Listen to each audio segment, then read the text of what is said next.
Good afternoon বন্ধুরা, বসে গেছি দেখো খাবার দাবার নিয়ে। রোজ দিনের মতো একটু রোজ দিনই খাবার দাবার আছে সবারই। আর চলো রান্নাতে কি কি আছে তোমাদের সঙ্গে শেয়ার করি। এ দেখো ভেন্ডি আলু ভাজা, এই যে, আর এদিকে লাউ ভাজা করেছি, এই দেখো। আর পনিরের তরকারি করেছি আজকে তিল দিয়ে, তিল সাদা তিল থাকে না, ওই তিল দিয়ে পনিরের তরকারি করেছি, এই দেখো। আর এই পনিরটা না দেশি পনির, সুন্দর আছে। আমরা একটু একটু করে খেয়ে খেয়ে দেখেছি, সুন্দর হয়েছে পনির, দেশি পনির তো। চলো খেয়ে দিয়ে বলছি কেমন লাগছে পনিরটা। এবার চলো পনির খেয়ে দেখি কেমন। আর পনিরটা তো ঘরেই বানানো, আমরা একটু কাঁচা থাকাকালীনই খেয়েছিলাম বুঝছো, অল্প একটু একটু করে খেয়েছি।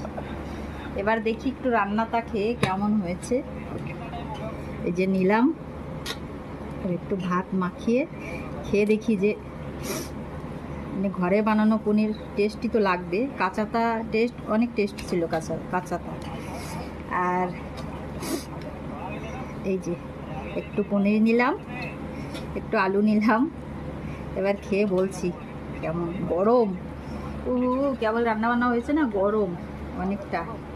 আর পনির যদি হয় আমাদের ঘরে, সবাই পনির ভালো খায়।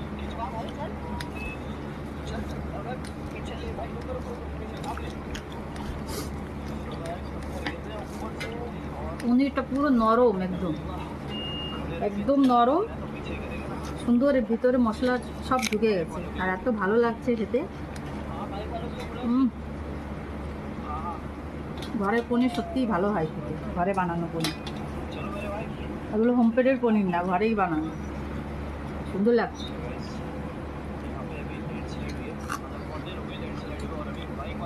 চলো তাহলে আমরা খাওয়া দাওয়া করি। আর ভিডিওটা ভালো লাগলে তোমরা কমেন্ট করে জানিও আমার পনির রান্না বাড়া, এই সব রান্না বাড়া কেমন হয়েছে। চলো তাহলে